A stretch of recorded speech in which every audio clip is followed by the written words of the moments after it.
Hello everybody, the Lawn Gnome is here. Yippee-ki-yay, mother...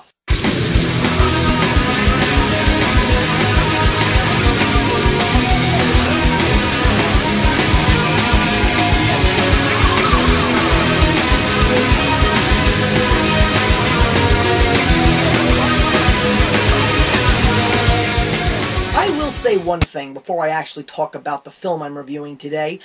I don't recall the last time it has been this strong of a fall season for film. I've been seeing so many movies since September rolled around as opposed to the whole summer in general, so I have seen pretty much every movie that everybody had been ranting and raving about, from Frankenweenie to The Perks of Being a Wallflower, but of course there was still one movie that I wanted to see just before the November releases came out. That would be Joseph Gordon-Levitt and Bruce Willis in the science fiction film Looper. Now, I was intrigued when I saw the concept. I mean, who doesn't love a great story about time travel? My favorite movie of all time is Back to the Future. So, of course, I was very intrigued by this whole concept of assassins that are hired by the mob in the future to kill criminals that they send back in time for them to do the dirty work and wipe the records clean. But what happens when the mob, who has hired you, sends you yourself to kill,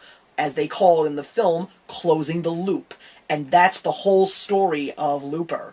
First of all, the story is so much more than I expected. That's the main plot, but there's so much more in this movie about things like alternate realities, and special gifted powers in human beings and evolution, and all of these crazy things that make science fiction the wonderment that it truly is. Because there are very few great science fiction movies in a world of craptastic science fiction films, and believe me, I've seen my share of duds. But this one is definitely a true winner, especially when it comes to the actors. Joseph Gordon-Levitt, I've been talking about him all year, but I haven't talked much about Bruce Willis. This is the best science fiction film I've seen Bruce Willis in since The Fifth Element, and I'm sure that there are so many people that are going to comment after they see this and say, The Fifth Element was awesome, I love that movie, blah blah blah blah blah. Bruce Willis played off Joseph Gordon-Levitt and vice versa beautifully. These two were meant for each other to be in a movie. And what I loved so much was the makeup that was done on Joseph Gordon-Levitt to make him look like a young Bruce Willis. Not only that, but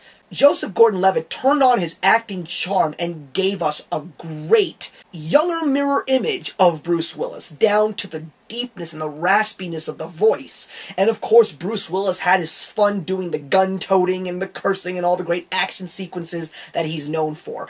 Other people in the movie, like Emily Blunt, did a great job, and I was blown away by Jeff Daniels' performance. I don't recall the last time I've even seen Jeff Daniels in a movie.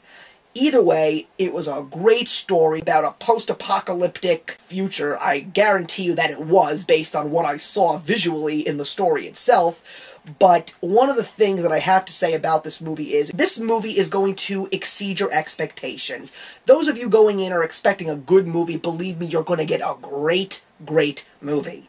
And you are definitely going to get an ending that is not necessarily going to shock and surprise you.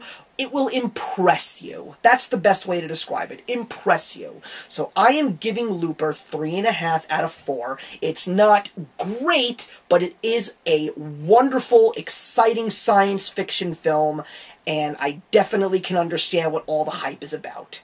So that's it, everybody. Comment, like, and subscribe. And the question that I'm going to leave for you this time around is not about Joseph Gordon-Levitt. It's about Bruce Willis. I had been talking about, in the past videos this year, about how many movies Joseph Gordon-Levitt was going to be in this year.